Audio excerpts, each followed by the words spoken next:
Naku po mga kababayan, BP Sara Duterte, lalaban na. Naku. At sabi nga dito ni attorney, sinabi ni attorney no na itong si BP Sara daw na ay hindi napapayag na dungisan pa ang kanyang pangalan at pati ang kanyang pamilya. So patungkol nga ito mga kababayan sa House, sa sinagawang impeachment kay BP Sara Duterte dito sa Kongreso no. At ito nga lalabanan ni BP Sara at haharap siya dito sa mga kumakalaban sa kanya. So pakinggan ho natin mga kababayan itong pahayag ni Attorney Salvador Paulo Panelo Jr. Ang anak po ni Attorney Panelo, mga kababayan, yung dating secretary din po ni former President Duterte. So ito na po mga kababayan, pakinggan po natin.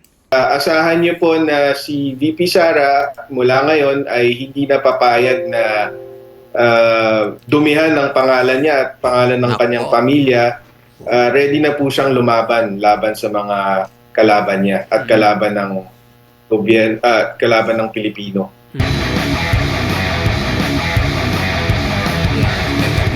May inihain pong reklamo kayo laban, kasama nga si Vice President Sara Duterte laban dito kay Ramil Madriaga. Bigyan niyo lang po kami ng short info, background po nito, attorney, para sa kaalaman ng ating mga kababayan.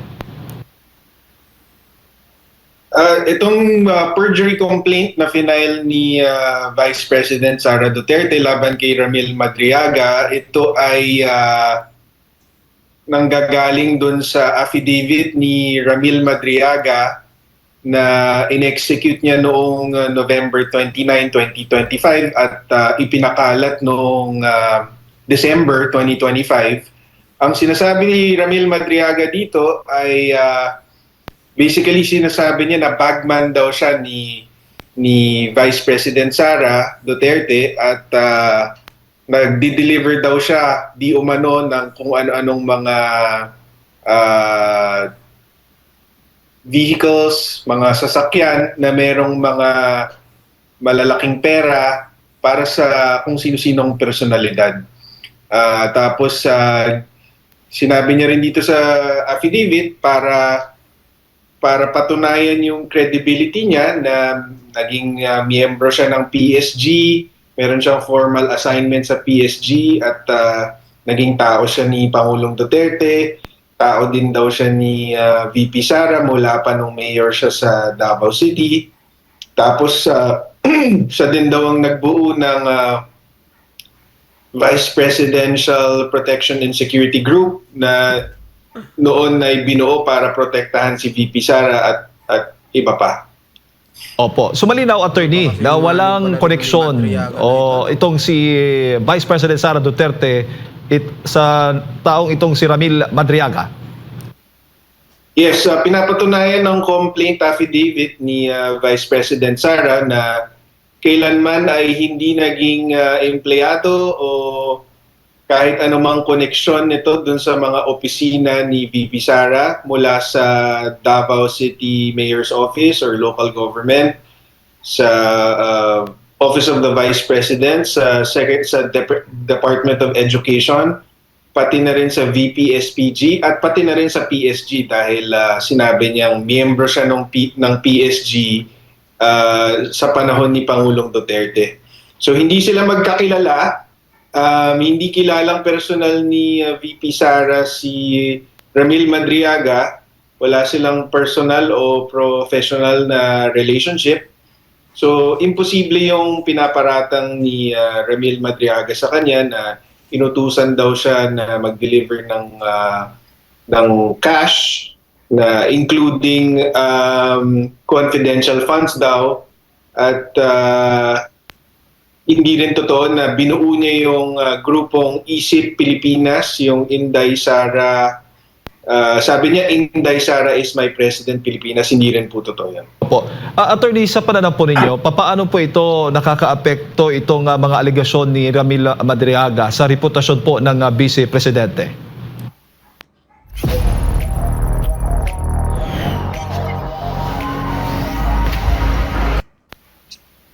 Hindi naman yun ang mahalaga sa pangalawang pangulo dahil nga alam niya yung totoo at alam niya na ang karamihan sa Pilipino ay hindi naman naniniwala sa mga paratang ni Ramil Madriaga. Ang kaya nag-file si VP Sara ay dahil ginagamit ito sa impeachment na basehan para Totoo. ipausad ang impeachment at yung ibang mga kongresista nga sinasabi na smoking gun ito. Pero ang totoo ay walang katuturan yung affidavit niya at hindi dapat paniwalaan. So, kailangan ng seryosohin ito dahil nga kasama na siya sa impeachment at syempre ang impeachment kasi is isang proseso kung saan pwedeng tanggalan ng kapangyarihan ng isang duly elected official of government. So ngayong nakaka-apekto na siya sa will of the people, kailangan ng seryosohin to. Hindi na pwedeng palagpasin, kailangan ng panagutin tong si Madriaga at kung matutuklasan natin kung sino yung mga taong nasa likod niya, pati sila. Opo. Hindi ho ba si Ramil Madriaga ay kasalukuyang nakakulong attorney? At paano naman po makaka-apekto itong panibagong kaso kung sakali mang madesisyonan ng korte? Totoo yun, nakakulong ngayon si Ramil Madriaga for a kidnapping charge. Yun ang ating impormasyon na nakalap. Ito namang final natin ay nasa prosecutor level pa lamang. Kung mahatulan siya dito ng guilty, mananatili siya sa kulungan. Opo, at Siyempre din, Jade, mababasag yung credibility niya. Ipapakita natin sa taong bayan na walang saysay yung pinagsasabi niya, walang katotohanan doon sa mga paratang niya laban kay VP Sara at ma-expose din yung mga nagtutulak ng impeachment na politically motivated lang talaga dahil nagtiwala sila or nag-rely sila sa isang testimonyang walang katuturan. opo. Yung kaso bang kidnapping niya, convicted na ho ba siya o kasalukuyang pang dinidinig din ang kaso po niya? Currently pending. Opo. Meron siyang naunang kidnapping for ransom conviction. Matagal na yon, kaya lang na-acquit siya sa Supreme Court noong 2003. So nakulong siya before 2003 pero napalaya siya because na-acquit siya ng Supreme Court. Tapos noong 2023 naman inaresto siya ulit for a new kidnapping charge. Opo. Itong si Ramil Madriaga po, attorney, yung kanyang affidavit ay ginamit din nga sa impeachment. Sa tingin po ninyo ay gaano kabigat itong naging testimonya, affidavit po niya na ginagamit po ngayon dyan po sa House of Representatives? Kung hindi ako nagkakamali, isa po yan sa mga naging dahilan ata kung bakit itinuring na may substance, may formal substance itong impeachment complaints na inihain laban kay Vice President Sara Duterte dyan po sa Kamara. Mukhang gano'n na nga. And kung natatandaan nyo, ang posisyon ng National Unity Party noon, I think just last week was they're not inclined to support the impeachment unless there's new evidence. So ang sinagot naman ng ibang mga kongresista, ito yung new evidence namin, si Ramil Madriaga. Pero at yun ang common denominator ng lahat ng impeachment complaint na final versus VP Sara, pero napapatunayan nga ng complaint affidavit ni VP Sara na kasinungalingan lahat ito.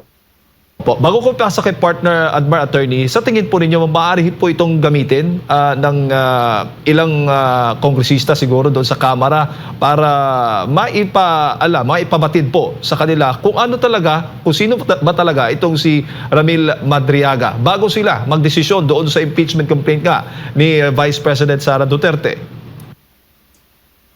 Oo, pero hindi naman dahil nag-file kami ng perjury complaint, but dahil itong mga sinasabi ni VP Sara at ng mga testigo niya dito sa complaint affidavit, sasabihin din yan ni VP Sara in her defense sa impeachment. So lalabas din yan. Lalabas din yan sa impeachment mula sa kampo ni This is the most relaxing game in 2025. VP Sara. Attorney, magandang umaga. Si Admar po ito. May lumalabas din na report na meron daw death threat na natatanggap itong si Madriaga po kahit nasa loob po ng bilangguan. Attorney, ano pong masasabi niyo po rito? Kung may death threat sa kanya, definitely walang kinalaman. Ano nangyari? Yes, Attorney.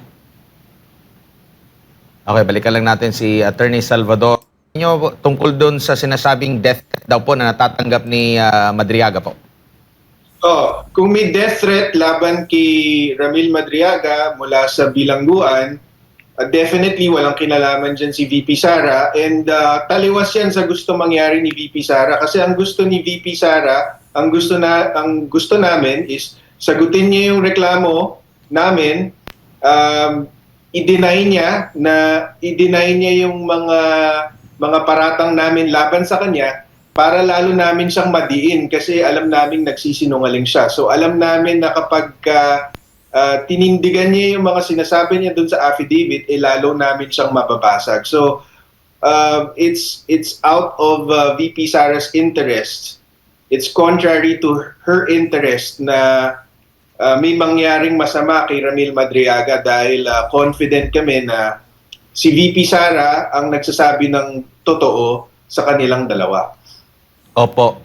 Sa tingin po ninyo, kung may opinion din po ang pangalawang Pangulo, bakit umabot sa ganitong sukdulan? Kasi naniniwala ang pangalawang Pangulo na ito'y gawa-gawa lamang ng mga akusasyon. Meron po ba siyang kung bakit umabot sa ganitong klase, at meron na ba kayong nakitang parang trend? May mga ganito rin bang ginagawa noon pa, lalo na sa paninira against sa mga Duterte po, Attorney? Yan yung sabi mismo ni VP Sara doon sa statement niya, at sinabi niya rin sa aming mga abogado niya na kaya siya nag-file din nitong perjury complaint kasi ito yung same style na ginawa nila kay Pangulong Duterte noon, no? Tanim witness, I think ang pinangalan niya itong si Matobato, at may isa pa, nakalimutan ko lang kung sino. So, ang sabi niya sa amin, hindi pwedeng hayaan na lang tong mga to. Sabi niya, ang pagkakamali ni Pangulong Duterte noon ay hinayaan niya lang kasi confident siya na kapag umabot ng korte, mapapawalang disregard itong mga testimonya na to dahil hindi credible, hindi totoo. So, yun ang iniiwasan natin dito, na habang hindi pinapanagot, baka lalong gamitin ito, 'di ba? Baka marami pang sumakay dito, kaya dapat i-address na. Yung mga nababanggit na institusyon kung saan sinasabing connected nga itong si Madriaga, nababanggit mo yung PSG ba yun? Or kung ano bang institusyon yung sinasabi niyang belong siya, maaari bang maglabas ng statement, or meron na ba silang inilabas na statement ukol rito? Meron tayong nakalap na mga certification mula sa PSG, Presidential Security Group, na ngayon ay Presidential Security Command na, mula sa ASPG, na dating Vice Presidential Security and Protection Group, sa Office of the Vice President, sa Secretary of sa Department of Education, pati na rin sa Davao City Government. Nakakuha tayo ng mga certification mula sa mga opisina na yon na never naging empleyado si Ramil Madriaga sa kanila, at never din naging konektado in any.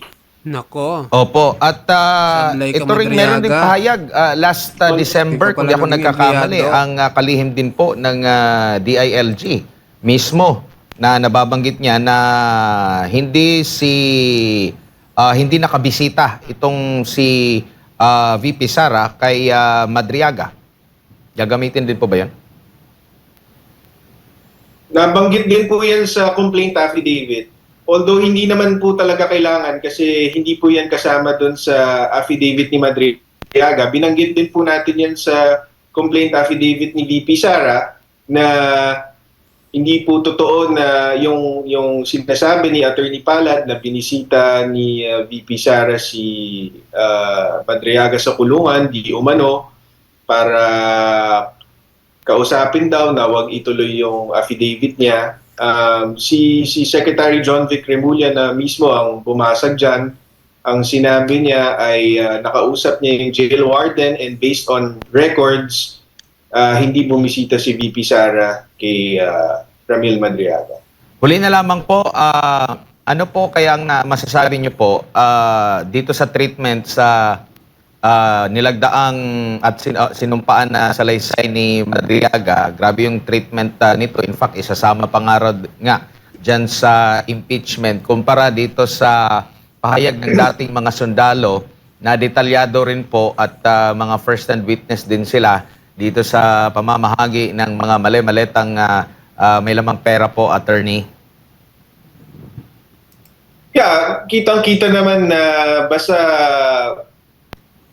anti-gobyerno or anti-administration, pinipilit nilang dinidiscredit at hindi binibigyan ng pagkakataon na yung mga kunyari, yung mga Marines para ipaliwanag yung affidavit nila or suriin, mag-investigate. Pero ito namang si Madriaga na nag-iisa lang at walang support sa kanyang affidavit, ginawa pang star witness dito sa impeachment. So makikita mo talaga na hindi patas itong mga nagtutulak sa affidavit ni Madriaga. Opo. At huli na lang, attorney, sa tingin po ninyo may impormasyon din po kayong nakukuha tungkol nga po dito kay Ramil Madriaga sa kulungan na binibisita, pinupuntahan ba ng mga ilang matataas na opisyal para kumbinsihin at talagang kalabanin, kontrahin ditong Vice Presidente, lalo na sa impeachment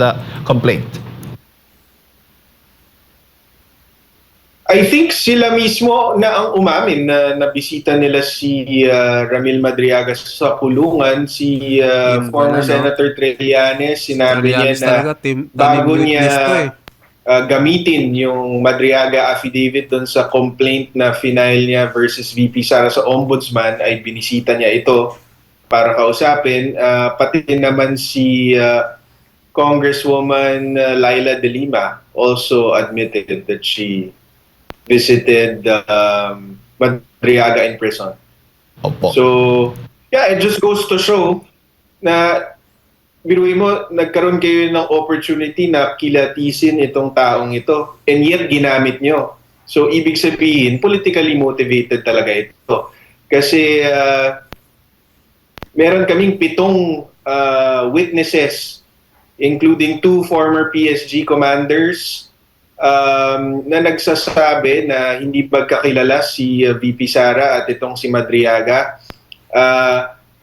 Bukod sa hindi siya parte ng PSG, ng VPSPG o anumang opisina ni VP Sara, hindi rin siya qualified kasi meron siyang criminal record.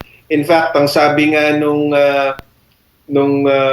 mga leaders sa PSG at sa VPSPG, hindi lang siya... Hello? Opo, go ahead, attorney. Yes po. End the day with Choco Mucho. Hindi lang siya Wala si attorney. Opo. testimonya nung mga dating leader ng PSG at VPSG. Kinikilatis daw nila lahat ng lumalapit at ka-meeting ni VP Sara, at hindi daw nila papalapitin tong si Madriaga dahil sa history ng criminal record niya. Oo nga, ano. So, hindi lang siya hindi qualified na maging miyembro ng PSG or ng VPSPG. Kahit makalapit kay VP Sara, hindi siya qualified. So, Ay, hindi pala qualified, mga kababayan, no? So, talagang tanim witness lang ito si Madriaga. imposible talaga yung paratang niya na nagtatrabaho siya kay VP Sara. Opo. At may grounds ba, basehan, attorney? Ano ba yung mga elemento o grounds na pinagbabatayan ng korte pagdating po sa kasong perjury? At huli na lang, gaano ba kalakas o gaano ba kumpiyansa na talagang matatalo itong si Ramil Madriaga dito po sa kasong isinampa po ninyo? Yeah, malakas ang kumpiyansa namin na mahatulan to si Madriaga ng guilty. Simple lang naman ang elements ng perjury is mag-execute ka ng statement under oath